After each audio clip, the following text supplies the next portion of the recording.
What are the odds now? We are halfway through the Rugby Championship. The odds of the Boks winning it, what do you reckon? Do we still have a chance? Yep. Okay, nice. So our bet is still in play. Is Yep. that what you're telling me? Yeah, I think so. I think Australia, they were lucky to beat Argentina, so Argentina will come back. I think the Boks, we've got every chance to win this weekend. Your feeling on that? Agreed. We actually saw the team being announced. Quick views on the team, because it's very early in the week. Okay, we're going back to basics, I suppose, for us in terms of announcing the team early. Loads of changes. Too many from our side. Yeah, and completely new backline. So it's set up that we want to play Tony ball, want to play more rugby. So, can you flip and flop through styles like that in big test matches? It's hard to get right. No Ebenezer on the weekend. Yep. Again, we can't do the bomb squad, so we still set up with 5-3. Look, I mean, certain players, I think, there's future to that. Like Damien Willems at 12, that's super exciting for me. Like, I love his close contact skills. Also, if you play him as a playmaker, I think that's super exciting. Sasha gets a run at 10. It's exciting and daunting at the same time. Yeah, it's a bit scary, isn't Before we get to that game, though, we still need to do. It's a beautiful sound that every time we do the show. Coca-Cola, one of our proud sponsors. I hope you snapped the photo of the Coca-Cola on the back of the shorts on the weekend. You send that to hashtag Coca-Cola ZA, and you might just win either shorts for Coca-Cola or another Boks experience. Also, for all of you watching every weekend, there's about 80% of you watching that aren't subscribed. It'll help us tremendously if you do. So please just click the button, boom, subscribe, and then we're all happy. So please do that. Guys, let's get into the analysis. Now, when you're playing the All Blacks, one, you have to start well. We'll get to that later. But also, we have built a game around set phases, being strong at set phase time.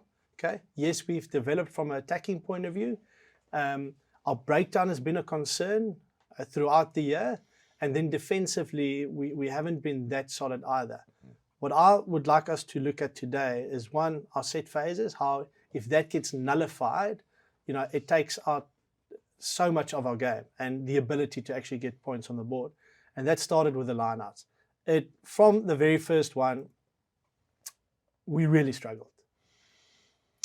Yeah, and I think the foreman, it's almost like the play dictates what lineout we're going to do, not vice versa. I think, getting ball security first. So that counts as a Springbok win, but the play's been nullified. It's so scrappy. So even if we went to the longer lineouts, here we go for a 6-man. Like, it's almost like we're forcing certain back balls. Wallace Atiti, like all flankers or 8th men do. Once it's over the 15, you just go mess it up. You get in the passing lane. And, that again counts as a win for us. But like you win the ball on the 5-meter post that you can't attack off the back of it. Unfortunately, we get a little knock on, which we also saw a lot. But like, our lineout rhythm is off. Like the Boks normally have this artificial rhythm where you get in and it's quick. All of these, you'll see a lot of movement, a lot of dummies.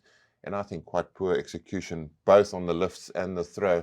And again, that was the form. And that's almost like our set play, which we want to attack off. Once that disappears, Lewitt was a bit better when he came on. He was a bit quicker in his movements. But then you've got to go, straight into... It's a different system to what we faced at Australia. Australia was like in a 2-pod system. Here it was like a man-watch system. So what beats the man-watch is the speed of the drill. And if the drill's not good... you get opportunity for the All Blacks to go. But this was like the picture of the game, Because that was the other element, Flecky, is that when we did win the line-out, our maul couldn't get going either. Yeah, so that was a key for me, is that our maul couldn't get going at all. And the way the All Blacks set at the maul was really, really impressive. Their body height. What I wanted to say about the contesting, though, is that the great All Black side of the past and the great Crusaders side always had a very, very good contesting system in place, and a mirror system, as Sculler said. So when there was Whitelock and Retallick and all these guys that were playing for the ABs or their great sides, this time they've specifically gone in there with the intention to disrupt our lineup, and they did a very good job at that. But then what's the next part of that is stopping them all, right? So you first stop them at source, contest and disrupt the lineup, and they put, obviously, Ruan under massive pressure.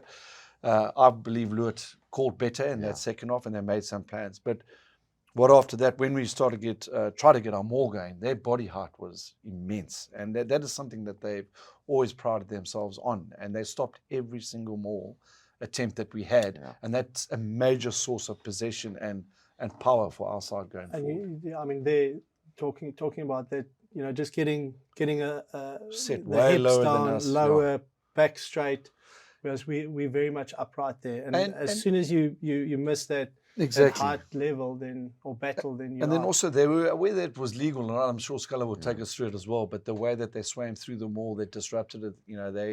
They got their hands on that ball, stayed in the maul. They don't have to get out without changing their bind. All those things disrupted a major source of playing well for us. Sculler, is it something that we can rectify? Because I think, and even Victor Matfield said, in studio on Saturday, and obviously you can watch all the games live on SuperSport, and the show is also live on SuperSport. Please do watch it, and don't forget to subscribe. Victor also said that that they've got a really good contesting system in place, the All Blacks, okay? And I mean, if there's someone that knows his lineouts, it's Victor. But it's that, and then also the combination of that, plus our rhythm and how slow we were in terms of executing, getting into the lineout and executing. And then also, because it's so easy to say, hey, Ruan Nokia, because he calls the lineout, that you put the blame on him, but it's the unit that failed at times. Sometimes it was the low throw, sometimes it was someone just out of sync. Just the basic drill. Look, I mean, obviously went in the plan with the maul. Unfortunately, like our foreman was our main attacking option. So, the foreman failed. So you got to throw that out the bank. Then off the back of that, you don't really have a strike play. And that's the way it came across on TV. Scott Barrett's super disruptive, whether he splits the jumper, whether he's in the air, or whether he actually fights through the middle. And a few times you'll see him on South African side not changing his bind. Tupo Avai on the other side, he tries to go over the top and he changes his bind. And look, you play in New Zealand, you're not going to get 50-50s, especially if you play at Eden Park, where it's a fortress. Like the Boks haven't won there since 1937. So you've got to be so much better in your execution. If you play at home and a guy gets coached out from the wrong side of the ruck, you get that more set and you get it going. Also, like with the model, it's so dangerous, like how they interpret it now by that use it once. If you start mauling from 25 or 30 meters out, or even a defensive maul, once they say, call it, going sideways, move at 9, you're stuffed. Yeah, you're not getting the penalties like you did in the past, so far out, and you actually, taking the legs out of yourself as well. But just on the, you've got to ask the question, why did we use the 4-man instead of pre-game? They obviously had a look at the contesting system, the All Blacks, and they go, okay, well, we're going to struggle to get our ball on a 5-man and a 6-man, so they revert to the 4-man because that's supposedly an easier ball to get. So they obviously showed a lot of respect for the All Blacks contesting system. Why they didn't do a lot of 5-man and 6-man mauls? Because also, Sculler, and again, you probably know more about the Flecky, about the liners than I do, but Sculler, you were there a hell of a lot. With the 4-man, there's so much space to work within the 10, so, and it felt as if we still congested it, but again, it comes back to the speed of the execution. Correct, if you go in, move, get the throw in, it's so much easier. Where we slowed it down, they can set, and then I think like once you've got to go to a fuller lineout, where you can pick on a weaker jumper once we started losing it. But I think our attacking bank was the 4-man.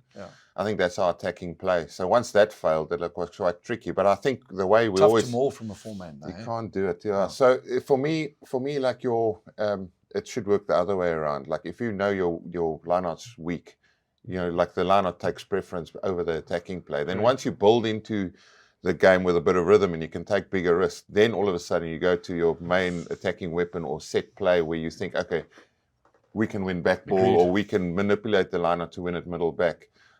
Where I think in the past, the Boks lineout was more conservative. We'll take the bailout, we'll win it wherever, just to get that rhythm. And then once the opposition start to see, okay, we're going to take a risk, we're going to chase a forward ball, then you manipulate it to get middle or back ball. Well, I think we're in agreement that it is something that is coachable and that we can be better at. We say that, but like it's a recurring theme. We've got certain areas in our game that fails every weekend, which is the main worry or main concern for the Boks. Okay, well, we do have a hell of a lot of concerns, I think, that we have identified. The one area where we've been extremely strong has been at scrum time. But then you have to be able to convert the scrum dominance that you have into points. and also get rewarded on the day. And I didn't feel that we got rewarded, you know. And I think the issue that I have with this is that a lot of the time we see scrums going down where there is a dominant team, you know, and then just reset. And sometimes it is the penalty immediately. And again, I think there's frustration that we have in that how should it be officiated? And do you get the return, you know, at scrum time? And this first one is a prime example of that. You know, we see Fletcher Newell there. That's not a slip. penalty. Yeah, straight penalty. That's a straight penalty, and that call's got to come from the TJ. Actually, I mean, you know, they've got a relationship between the referee and the TJs, and if they see that, they've got to call immediately All Black penalty. And I think that's the important thing, Flecky, is that it's not a touch judge anymore. It's an AR. Okay. It's AR. No, but it's an We assistant. still call them touches though. Yeah, it's an assistant referee. 100%. You know, Well, so- even more reason why. No, you should but be that's what I'm that call. saying. Yeah. That is the point, in that they changed it because they want the assistant, the referee to assist. Yeah. You know, and we see the replay here, well, the reset, but going from a potential penalty to be able to go to 7-3 to them, you know, Oh, again, that's a terrible penalty, scrum, got turned, absolutely messy. Yeah. You know, and then get a relatively easy exit from there. I think, I mean, if we go through the whole game, there was a lack of control from, you know, the assistant referee and the referee in this game. The frustrating part for the Boks, we'll look at that. That's a penalty, Fletcher Newell.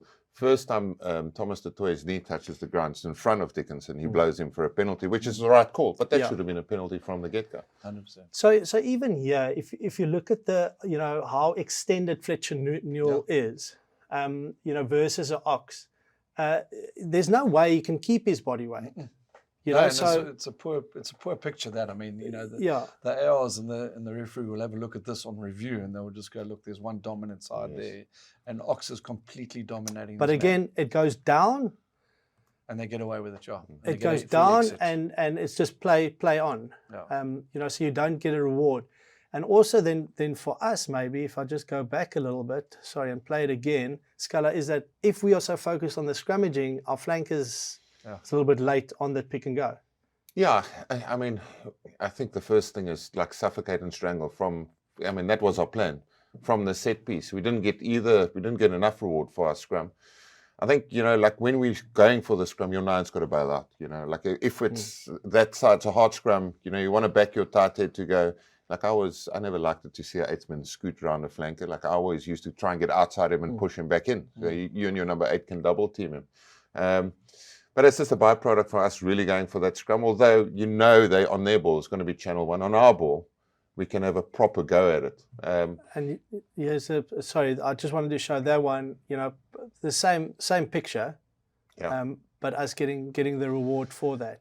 I think what we also see a lot of these, you know, these scrums where we had penalty advantages, them actually spoiling it at source. Yeah. Their 9, their flankers not being bound. Once we've got the advantage. Once we had the advantage. So it's like a penalty on penalty. And that will lead into later in the game where we get a yellow card. First time, like Kwacha jumps over, which is probably a penalty because it's a professional foul. But they were in that situation all the time, the whole game. And again, I think, here's the one.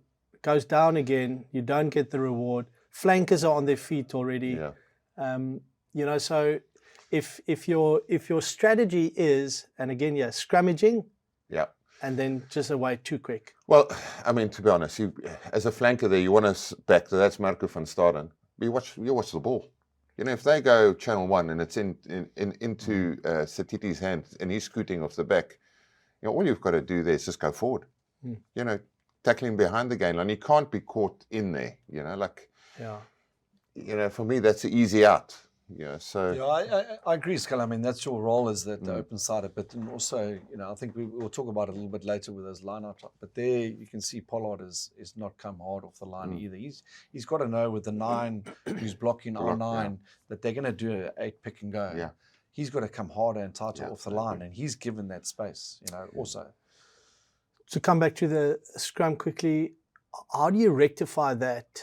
In being able to get the reward from the referee? Is that a conversation pre-game, or is that just something where it's a flick of a coin, you either get it on the day or you don't? The Boks is every week. Russie would have had a chat saying, listen, we're going for the scrum. We're going to have the dominant scrum. You've got to have reward. So, the fact that we didn't get reward would be a contentious issue with the referee meeting again this week. You show those pictures and you see the referee in charge for the weekend, and you go, are we going to get reward out of a scrum? Yes or no? Is it, are we right within our rights to call for more scrum penalties? Are you going to allow us to dominate? And those conversations take place during the week. You have to.